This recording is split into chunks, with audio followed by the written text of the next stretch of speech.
Perfect. Welcome to our new attendees who are just joining. We were just recapping who 350 Santa Barbara is and some of the biggest successes that have been just years in the making. And without further ado, I would like to introduce our very special guest speaker from a sister organization in the fight for climate justice, Food and Water Watch. Tomás Rebecchi is a Central Coast senior organizer with Food and Water Watch.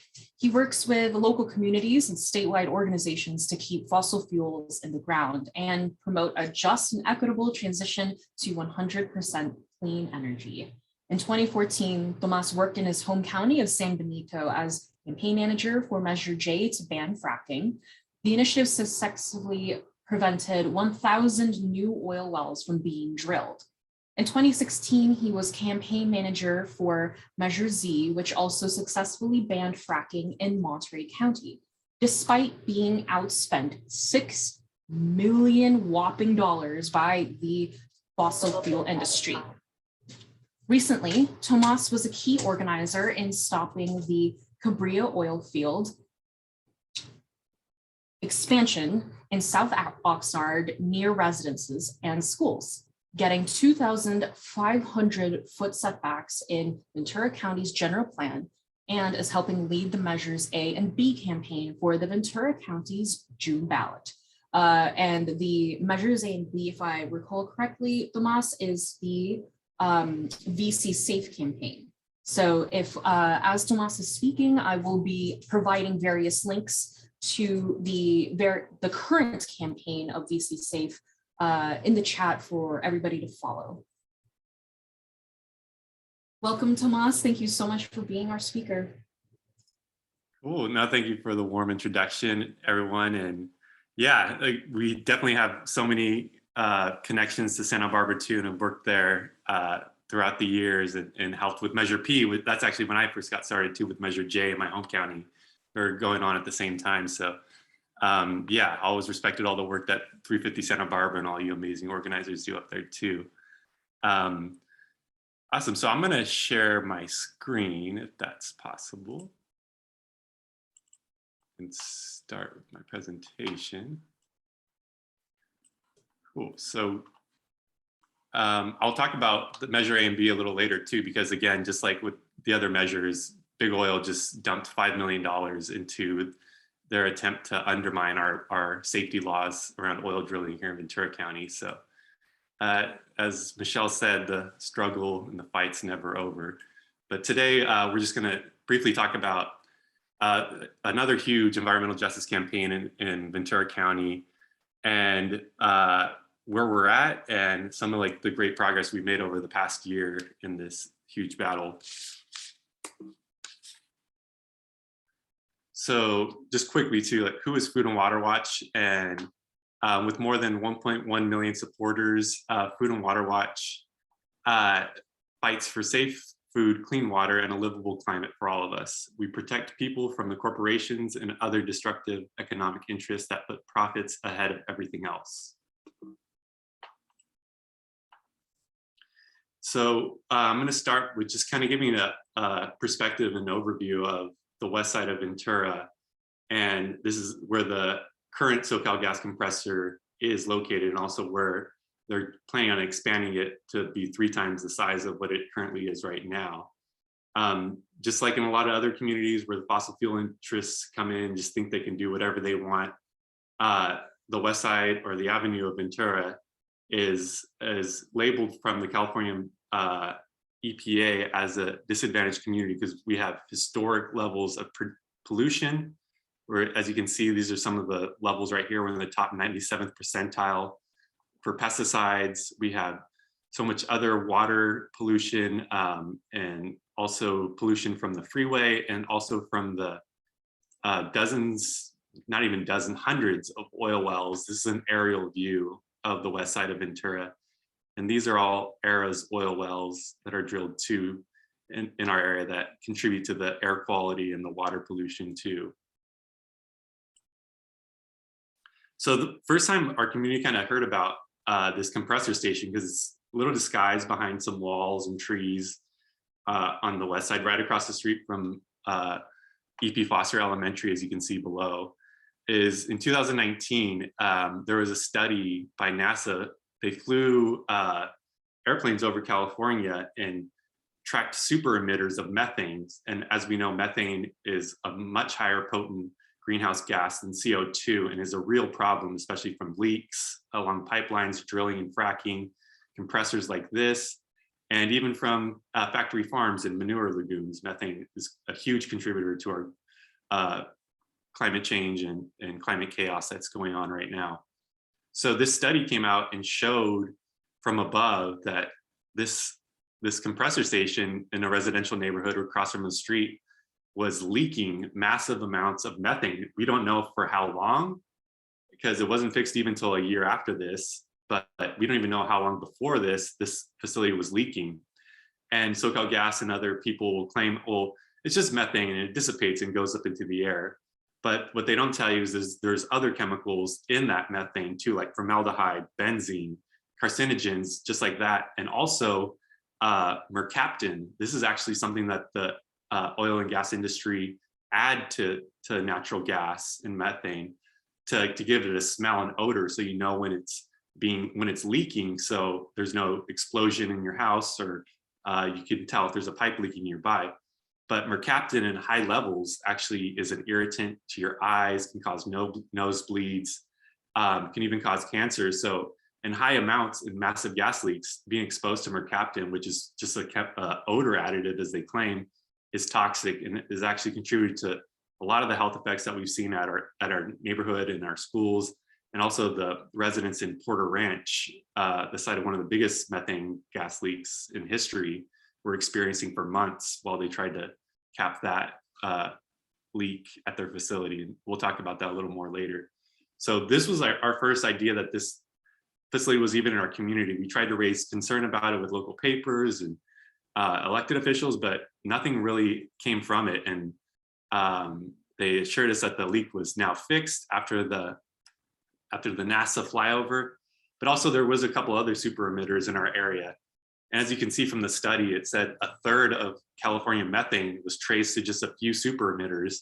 And these super emitters, like I said, were manure lagoons in the Central Valley, but also oil and gas wells here in Ventura, just up the hill from the gas compressor.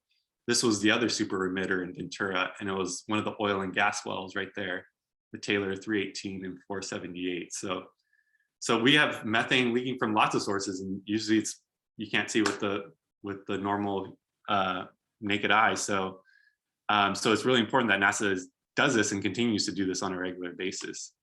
So fast forward to last year in January, our neighborhood started getting notices that this facility, SoCalGas, wanted to actually remove 2,500 tons of toxic soil from this site.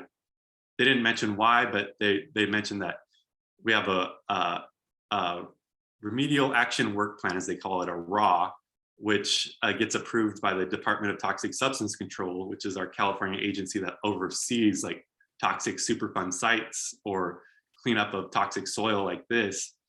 And they sent a notice to us. So it caught the attention of local residents, other environmental groups, and we dug into this RAW, this plan that they had, and we saw that it was very inadequate, especially because the soil, like I said, had lead in it, had carcinogens from oil and gas from hundreds of years. There's actually been over 100 years of other types of fossil fuel facilities on the same site. So it's led to massive amounts of ground pollution that could leak into our river and our water table too, and may have already have.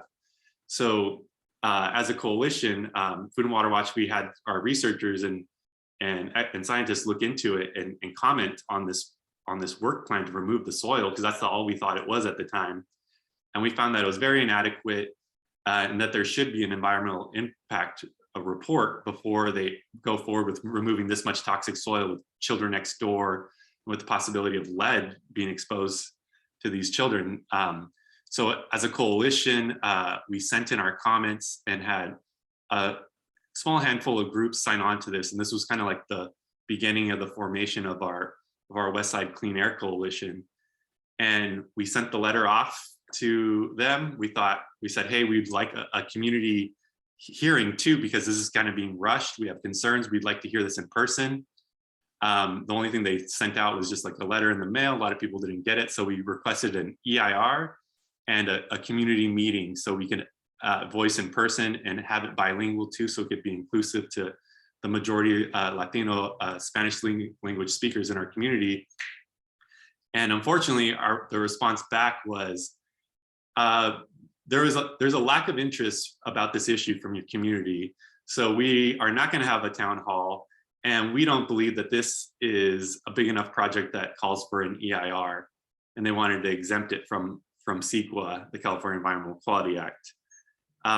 While we submitted these comments, we did some more research, and some of our staff at Food and Water Watch actually found out that this was part of an overall bigger plan to triple the size of that gas compressor, tripling the amount of horsepower that the turbines use to push gas in and out of the pipes to our systems. And SoCalGas never mentioned this, and it was never mentioned in the RAW. And if this was all part of the same project, that was even more reasons why there should be an environmental impact report. And the fact that they're piecing it off into separate projects is like against CEQA, the California Environmental Quality Act, where they're piecemealing projects to avoid the overall impact of a whole project that would bring to the community.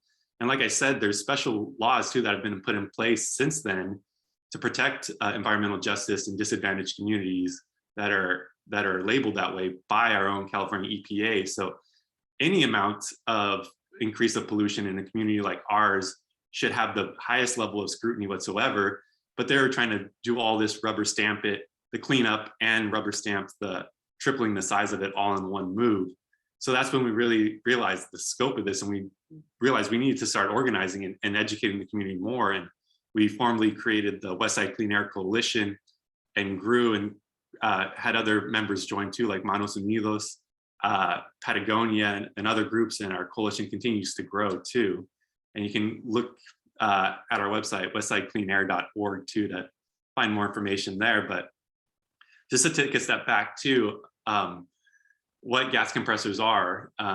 So we need to get gas from oil fields or from storage facilities like in Goleta or in Aliso Canyon to the people's homes and to other storage areas. So they use these huge turbines, which are like jet engines, to keep pressure level, either increasing or decreasing pressure in one area to move the gas. And there's so many different types of harmful effects. The amount of pollution that's released, like I mentioned before. This is a compressor right here doing a blowdown where they release all the gas and pressure in the system to prevent an explosion or just to lower the pressure. And there's so many different types of harmful chemicals, as you can see in that blowdown. And this is happening on a regular basis, or it's happening when they don't even know about it, like that leak that was captured by NASA. Also, compressors are known to explode. And there's usually a huge buffer zone, like a mile or a mile and a half between any residents or any, and this is right across the street from a school, right next to homes. And it doesn't matter if it's new or old, all compressors are dangerous. And it's even showing that even newer compressors are sometimes more dangerous because they increase the horsepower and pressure so much that that pressure on older pipes can lead to explosions and devastating catastrophes, like which happened in San Bruno, which killed over, I think, 10 people just over 10 years ago here in California. So there's so many risks, and this shouldn't be in our community to begin with. And then to be tripling the size, especially in the time that we know we're in the climate crisis now, when we shouldn't be investing any single penny in new infrastructure, this thing should be shutting down. And if they were going to build something new, they should do an EIR and move it to another location, was our minimum demands. But we wanted this thing shut down. So we started organizing, we started talking to other allies and other communities that had fought SoCalGas and realized that they've had such a bad track record. Like I mentioned earlier too, Aliso Canyon was one of the worst methane leaks in US history, and it lasted for months, and it had to evacuate hundreds of thousands of residents. People are still suffering from cancer, had nosebleeds, asthma, all those negative effects from the chemicals that are in that methane. Also, we discovered that this gas from the compressor is actually getting pushed north to you all in Santa Barbara.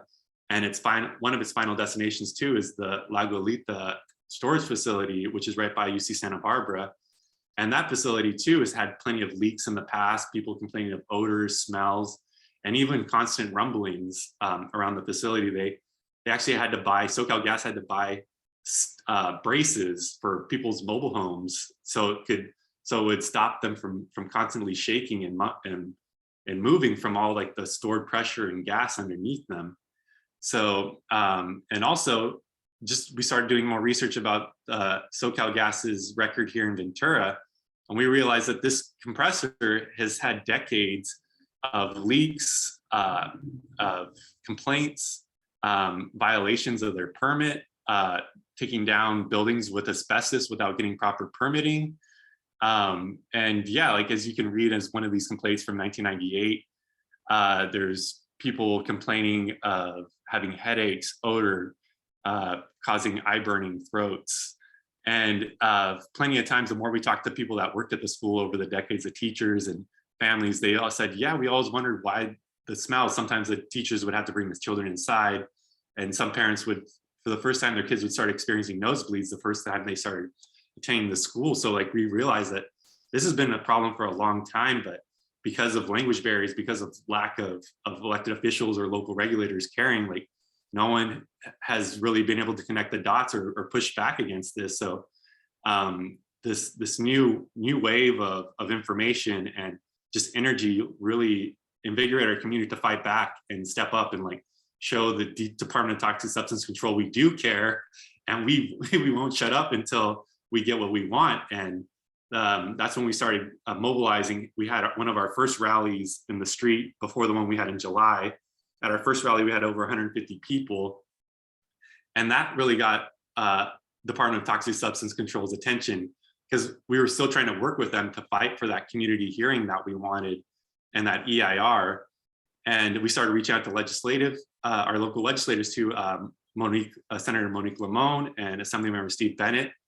Them and their staff were very supportive. Big shout out to Michelle. She was helping us shepherd this through to help us get a community town hall where we could get some answers and where they could finally hear from us when they said we didn't care in the first place, and we could show them how much we did care. So that the rally of 150 people got DTSC really scared. They were calling us up the week before, like, oh, this is not labeled aimed at us, right? This is SoCalGas. Like, we're just like the oversight people. So like they were worried too, because some of their stuff was coming up before the Assembly Budget Committee too, and they've had a lot of complaints too, the way they've handled Superfund sites in the past. So that really got their attention, but still nothing was really moving forward. And this is just more information about how bad of an actor SoCalGas has been in the past. They've got fined for using ratepayers' money to fight climate action and using to undermine laws. So SoCalGas is not a good actor in all this, and they give to a lot of local organizations. They actually give to that Boys and Girls Club that was across the street from the compressor, and that's how they greenwash their image in the community. And this is an example of after people in LA were fighting back against SoCalGas, they got one of the local organizations that had been taking money for so long to actually give back that money and denounce SoCalGas for all their tricks and using ratepayer money to undermine our clean goals here in California. So like I said, we had that rally and we had that march, and thanks to that persistent pushing, pressuring, and getting local media, getting articles in the paper, and having our legislators back us up and hold some of these agencies accountable, we were finally able to start to get a group of all the different agencies that are overseeing this project together, so we can start planning a town hall that we really wanted, that we've been fighting for since January. So again, in July, things were still moving along with getting the town hall ready. We decided we needed to go bigger, and we held another rally and invited our new allies and friends that we met throughout LA, fighting SoCal Gas, and many of you from Santa Barbara came down too to the one in July, and it was over 250 people this time too. And we had amazing signs, speeches from elected officials, from organizers, community members. The Chumash community too came out and did we did a land acknowledgement, and they did some songs and started us out with a blessing. And it was just a great event. It got a lot more attention and made it a statewide issue too. We got a lot of our statewide partners too to join us in this action. But still, we still had not heard from SoCal Gas and from the Department of Toxic Substance Control of what was going to happen with this project. And in the meantime, we had our meeting planned for August. And in August, like I said, we planned this meeting with the legislators. We had representatives from the Department of Toxic Substance Control, the Public Utilities Commission, which oversees all these projects and which originally gave the green light in 2017 to do this project. But SoCal Gas never relayed that information to the community. And it really was a flaw in the whole process, the way the PUC approves huge projects like this. Basically, they rubber stamped it in a rate case. Like every couple of years, utilities have to say, this is what we're doing. This is why we justify how much we're charging people. And they try getting money back. So with only 2 paragraphs in this rate case, not even describing that this compressor is in a Latino community with huge pollution burden to begin with, they didn't mention any of that. The PUC just gave them a blank check and said, okay, you guys can start going ahead with planning. And I gave them the go ahead to start trying to excavate all that toxic soil. So really the PUC was one of the biggest agencies responsible for letting it to get this far to begin with without any single review what to begin with. So at this hearing, we had the executive director of the PUC was in attendance. Our local legislators were in attendance. We had over 150 people show up in person. We canvassed, just like with our marches and rally, we canvassed all of the people closest to the project first to get them informed, to get them to turn out. And we had 150 people in person. This was during COVID too, so it was a little tough, but we had safety precautions. And we had over 150 people on the online side too. And finally, for the first time, they had heard from community residents our problems with this, what we've been suffering over the past decades, and why we don't want them in our neighborhood and we want this shut down. And at the very least, an EIR should take place before anything else moves forward. So in the preparation for this meeting, the PUC was feeling the pressure because there's legislators, people from the community calling them out. There's bad media and press. And the day before, like it was 2 days before this meeting happened in August, the PUC did something historic because they're a very hard to move agency if you know anything about the PUC, and they don't want to admit when they're wrong. But I think because they knew that they were going to be showing up to this hearing to have to answer to the community, they actually announced that they were going to put a pause on any procurements and planning of it. And they were going to require an alternatives analysis.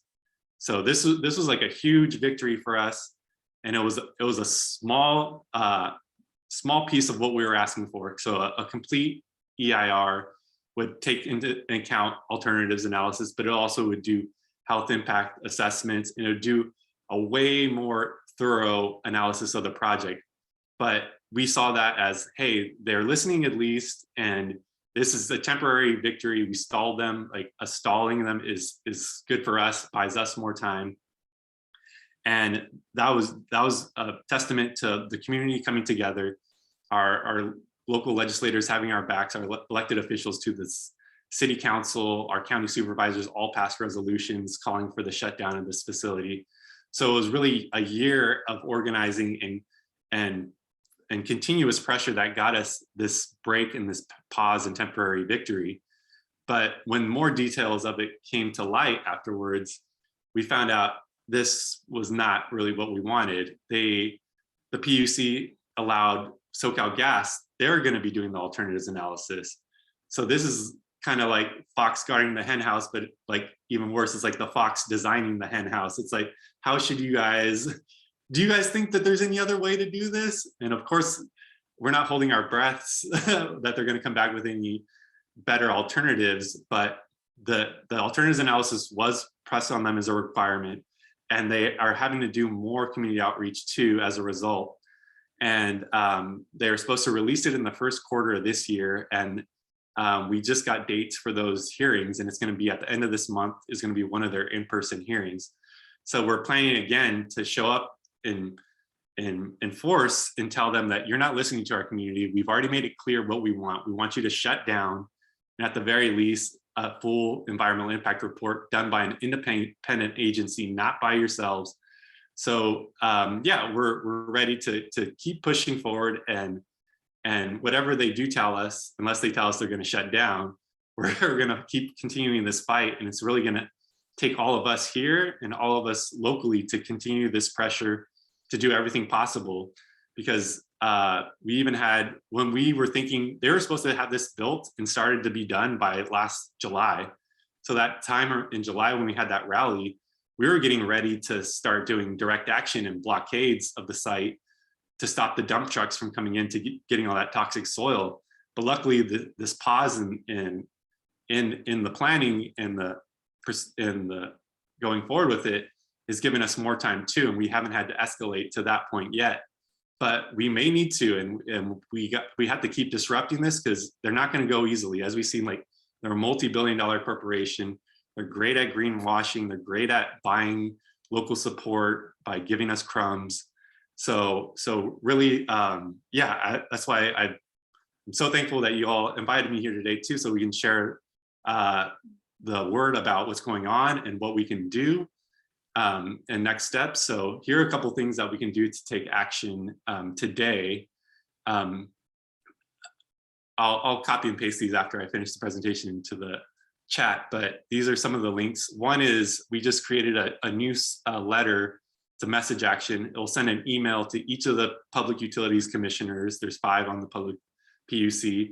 It'll send a letter straight to Governor Newsom and straight to the Attorney General's office too, telling them that we want to stop SoCalGas and their expansion. And the reason we're sending it to the Attorney General and Newsom too is he's the top decision maker. He appoints who's on the PUC, and he can give them directions on what he wants to see and do, and has incredible amount of influence over the PUC too. The Attorney General also, they have an environmental justice division, and in other communities, exactly same projects like this have been proposed where they wanted to build cement factories up in the Bay Area in an environmental justice community too, and the city council had approved it, but the Attorney General's office came in and overrode the local jurisdiction and was able to stop that concrete plant because of environmental justice concerns. So two attorneys from his office are working on this, and we just met with them a couple months ago and handed off all the research that we have. So they're starting to look into it too, but it's still putting more pressure on them to make them know that it's an important issue that we all care about. So if you go to the letter action, it'll send demands. You can personalize the letter too to all those decision makers, and we want to get as many in before the release of this fake alternatives analysis at the end of the month. Also, you can continue to follow us on our Westside Clean Air Facebook or our Instagram. And then, like I said, showing up and being there in person and direct action is one of our most powerful tools. And at one of these sham hearings that they're going to have, they're actually having it at this luxury hotel right by the beach. It's not even on the west side, and you have to pay $10 for parking, and it's not accessible to us. Again, like they're just so tone deaf with the way they're trying to do this community outreach. So we're going to have a rally on the 31st. The meeting starts at 6, but we're going to be doing an action outside, holding signs, making noise, letting people know that are going in and coming out that the community doesn't support this. This is not a real town hall. They don't even let people hear each other what they're saying. They just have like 30 gas employees at separate tables, and you have to go to different tables to ask them different questions. So they're trying to like divide and conquer us and not let us be together in like a traditional town hall way where we can hear each other's voices and concerns. So that's one of the major things that we all can do. And I'll drop the link to sign up for that event just in another week here in Ventura. So you all can join us too and spread the word on that. But really, it takes continuous pressure, and you can never just let your guard down too, because they're always thinking of ways to undermine your community in the back end. And yeah, it's not going to be done until we finally see that facility shut down and our community finally to get a just transition for that site, for the workers there, and for our community too, that's just suffered too many years of this, I don't have any other words to say, but bullshit environmental racism. So thank you for having myself and spreading the word for our coalition here today. And yeah, I'll just pause there and kick it back over to Michelle too, and start dropping some of these links in the chat. Wow, thank you so much, Tomás. That was a whirlwind of, a long-standing battle with the compressor, as you mentioned, to today, and how the fight goes on. I'll stop recording here.